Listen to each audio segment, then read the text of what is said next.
დღეს 4 ოქტომბერს საქართველოში თვითმმართველობის არჩევნები ჩატარდა. საარჩევნო უბნებზე კენჭისყრა დილის 8 საათზე დაიწყო. ცესკოს მონაცემებით ამ მრჩეველთა საერთო რაოდენობა 3,513,818 შეადგენდა. საქართველოს მოქალაქეებმა არჩევანი გააკეთეს 64 საკრებულოს 2058 საკრებულოს წევრს, როგორც პროპორციულ, ისე მაჟორიტარული სისტემით და 64 მერს შორის. საარჩევნო უბნები გაიხსნა გორის 32 საარჩევნო ოლქშიც, სადაც რეგისტრირებულია 111,784 ამომრჩეველი. გახსნილი იყო 95 საარჩევნო უბანი. აქედან 68 უბანზე ელექტრონული ტექნოლოგიებით მიმდინარეობდა საარჩევნო პროცესი. არჩევნებში მონაწილეობა მიიღო 6 პოლიტიკურმა სუბიექტმა. აქედან 4 პარტიას ჰყავდა მაჟორიტარობის კანდიდატები, ხოლო მერობის 2 კანდიდატი კონსტანტინე ბუზალაძე ქართული ოცნებიდან და ნიკოლოზ დოლიაშვილი ლელო ძლიერი საქართველოდან.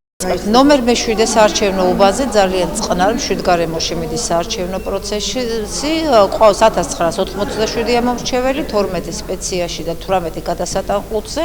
დილიდანვე შეიმჩნევა ამომრჩეველთა აქტივობა. ეს ყოველ წელს ყოველ არჩევნებზე ხდება ამ უბანზე და პირველი ამომრჩეველი 8 საათზე მოვიდა და დააფიქსირა თავისი ნება. ჩემი მოქალაქეობრივი მოვალეობა მოიშორე, ასე ვთქვათ, ლამაზად დავაფიქსირე ჩემი კანდიდატები, ჩემი პარტიაც. სიკეთე, სიხარული და აუცილებელია ცვლილება, რაღაცაოდე შეიცვალოს, ცოტა ლამაზად. დღეს არის მნიშვნელოვანი დღე ჩვენი ქვეყნის მომავლისთვის. ჩვენს მუნიციპალიტეტში ჩემი ინფორმაციით 7 ვითარებაში მიმდინარეობს საარჩევნო პროცედურა. მინდა ყველას მოუწოდო, რომ მოიხადოს სამოქალაქო ვალდებულება მის ქვეყნის წინაშე და მჯერა, რომ ხვალ კიდევ უფრო უკეთეს ქვეყანაში გავიღვიძებთ.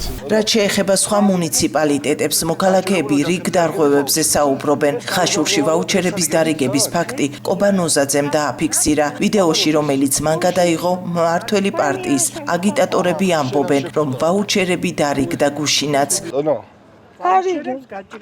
გაჭირებულ ოჯახებზე არიგებდით ვაუჩერებს. ეს კანონდარღვევა როა დღეს არიგებდით თან? დღეს კი არა. წამო. რა დღე? აბა როდის? გუშინ. მამია შემხვდა. აჰა, შენ არ შეგხვდა.